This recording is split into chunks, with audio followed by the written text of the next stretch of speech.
अस्सलामु अलैकुम वरहमतुल्लाहि वबरकातुहू। पिछले वीडियो में हमने बड़े शख्सियात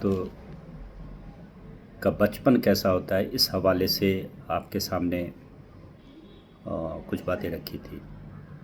आज आपके सामने बड़ी शख्सियात की जवानी कैसी होती है इसकी चंद खुसूसियात आपके सामने रखना चाहेंगे। बचपन की तरह बड़े आदमियों की जवानी भी अपने अज्जाए तरकीबी के लिहाज से ख़ास होती है। वो आसपास के जवानों की भीड़ में गुदरी के लाल की तरह नुमायाँ होते हैं। ये जवान उमूमन तन्हाई पसंद होते हैं और गौर फिक्र इनका शेबा होता है। नहीं, वो जवानी में ही बूढ़े नहीं होते और ये भी ज़रूरी नहीं है कि उनके दोस्त उन्हें मौलाना या अल्लामा कहकर पुकारने लगे, लेकिन उनकी शगुफ्तगी में भी संजीदगी होती है। उनके हर काम में मकसदियत टपकती है। उनकी इंतहाई पसंदी कभी उसके इज्तिमाई कामों पर असरअंदाज नहीं होती। उनकी खलवत और जलवत में तजाद नहीं होता।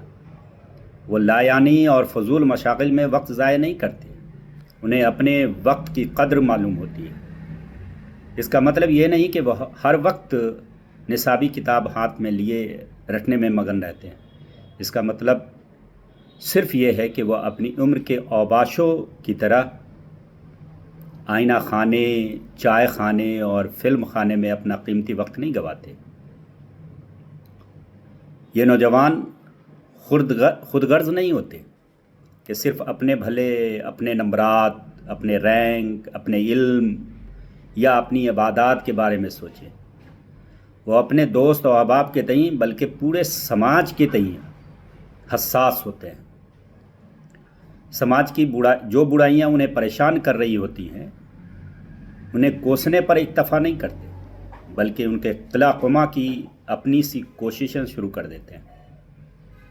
बहुत जल्द उन्हें एहसास हो जाता है कि ये काम न अकेले उनके करने का है और न अकेले उनके बस में है, बल्कि इसके लिए एक इज्तिमाई जद्दोजहद दरकार है।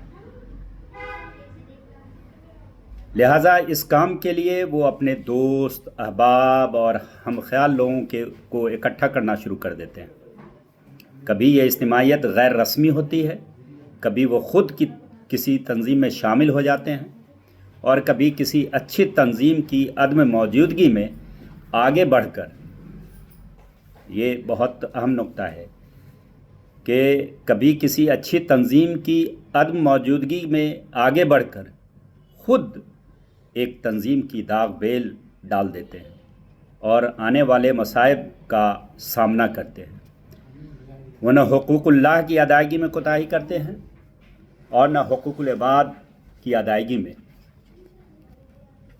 और शहादत हक़, अम्र बिल मारूफ और नही अनिल मुनकर के इस फरीज़े की अदायगी में ही को अपनी जन्नत की ज़मानत समझते हैं।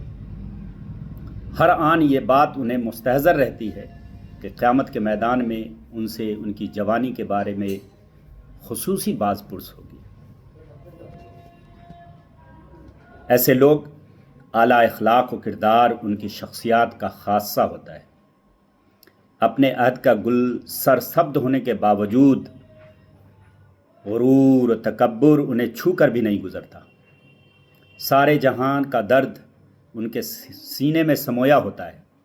वो बातिल पर जितने सख्त और शदीद होते हैं, दर हकीकत उतनी ही नरमी, आज़ी और फ़रोतनी उनकी उन शख्सियत का ख़ासा होती है।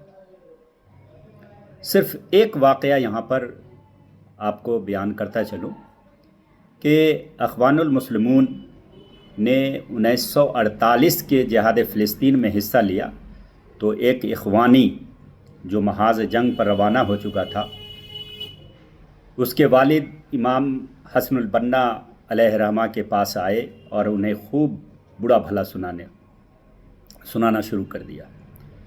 हसनुल बन्ना चुपचाप बैठे डांट सुनते रहे। जब बड़े मियाँ का जी भर गया तो वो वापस चले। امام حسن البنا نے دیکھا کہ بڑے میاں دروازے کے قریب پہنچ کر کچھ پریشان نظر آ رہے ہیں۔ دراصل بزرگ کی بینائی متاثر تھی اور جوتا انہوں نے کہاں اتارا یہ غالباً بھول گئے تھے، لہٰذا پریشان تھے۔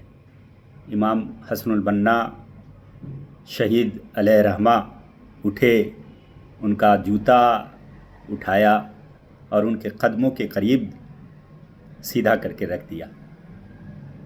امام کے یہ اخلاق دیکھ کر اس ناراض باپ نے انہیں اپنے سینے سے لگا لیا، ساری کلفتیں دور ہو گئیں۔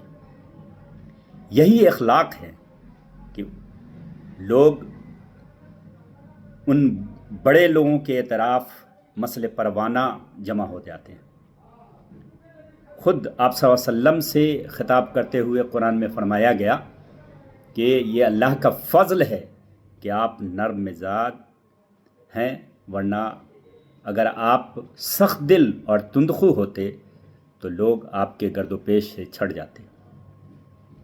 محترم دوستو، یہ بڑے آدمی، بڑی شخصیات کی خصوصیات آپ کے سامنے بیان کی گئی۔ آئیے، یہ ہماری ذمہ داری بنتی ہے کہ ہمارے سماج کے جو نوجوان ہیں ان کو ان خصوصیات سے آراستہ و پیراستہ کرنے کی ہم کوشش کریں۔ جزاک اللہ خیر۔